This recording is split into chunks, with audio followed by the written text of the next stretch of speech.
got me?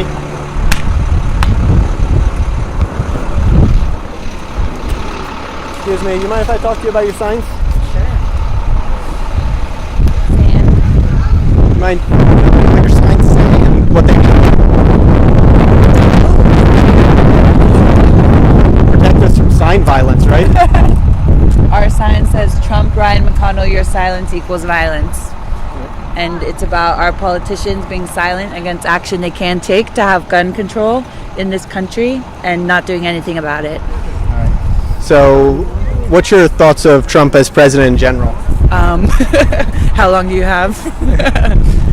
I think he's a moron. He doesn't know anything. He's all about self-interest and the protections of people like him who already have money and wealth and power. He doesn't care about anybody else. Do you think it's fair to say he's a fascist? Yes. Do you think it's a right action to have a fascist government ban guns? I don't know. How do you feel about from the year 1900 to the year 2000? There's 250 million people who were killed by their own governments that were fascist governments. I don't feel great about that at all. And then they start gun control before killing all these people.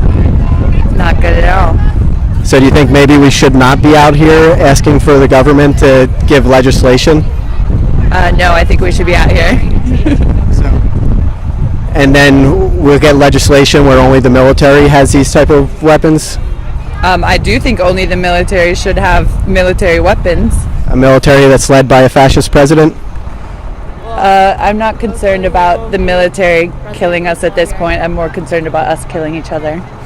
And you said hopefully he won't be here much longer? Yeah. And if he wasn't here, would that not change the fact that this is a fascist government, that there's profits being made off corporations through violence, like the industrial complex of the military?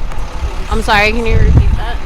So is this not still a fascist country, even with Obama and the presidents before, when you have the military industrial complex making tons of money through different contracts? That may very well be, but there are plenty of European countries and countries around the world who are doing just fine with just the military having weaponry and with their citizens not.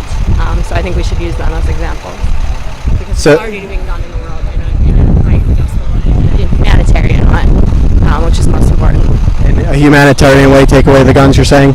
Absolutely. Yeah. So through the police with the guns?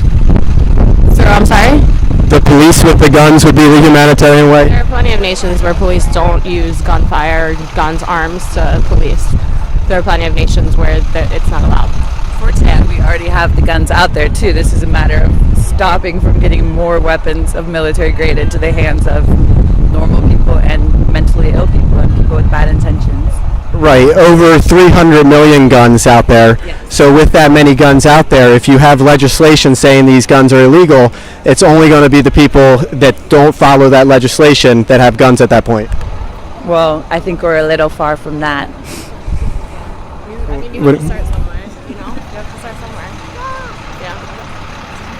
And there's no reason why automatic weaponry or semi-automatic weaponry needs to be out in our streets. There's just no reason. All right, and what kind of guns should there be? Well, I personally feel like there should be no guns. I'm not a supporter of any types of arms whatsoever. I don't have any in my home. My children don't go to places that have guns, homes that have guns. So I personally feel like there should be none. Yeah. And what do you say to the women in countries like Australia and England where the rapes go up increasingly after they install gun control laws? I don't actually believe that number, so I'm not going to respond to that. You don't believe facts? Thank you.